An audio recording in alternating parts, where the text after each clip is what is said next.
Grupo Trabalho Comité de Consertação Permanente CPLP, halo revizaun do dokumentu nacional, molok submete para Konsellu Ministru CPLP, hodi halo apovasaun.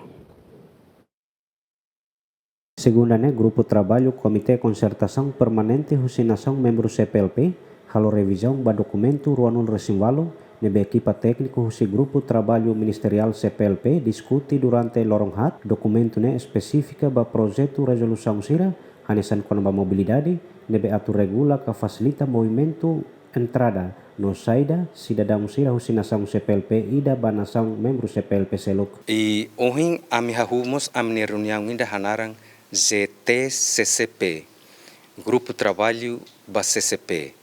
Grupo Trabalho ba CCP, Grupo da Nebema prepara agenda, prepara documentos, Nebema que tu trata ba embaixadores sira abang atu qualia. Sira praticamente atu hare documentos Nebema que ami trata com a Konsellu Ministru nene.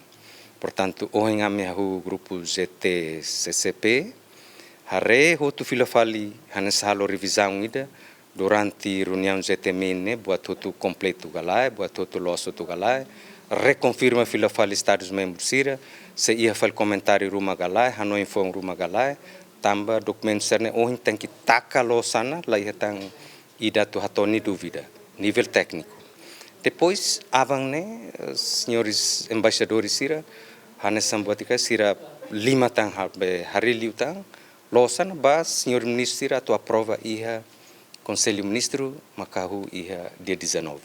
Representante Missão Permanente Timor-Leste ba CPLP ne hateten, reunião ordenada husi Comité Consertação Permanente nação membro CPLP MOS, halo ona konsensu atutaka nível técnico ministerial ba dokumentu ruanu resimvalo, nebe halo ona diskusão iha lorong hira kliuba, nune bele continua fali ba dokumentu 5 seluk. Hare dokumento sotu nebe mak atu lori ba aprovação e reunião Konsellu Ministru. Última foi mak taka remata lolos ne iha dader sang idane.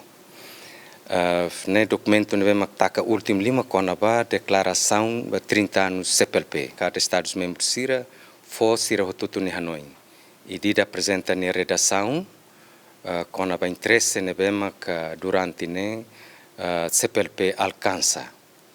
Então, a me consegue taca e a nível técnico ministerial, onde a me retan consenso e a me taca outros documentos, 28 documentos. Né? Reunião ordinário Konsellu Ministru CPLP Badato Lulu Resintolu se discute situação política em Guiné-Bissau, nomos reforço sira com a cooperação e a área mobilidade, economia no visão estratégica ringoron resinhitu, to ringrua tolun resintolu, Lamberto da Silva, Yemen.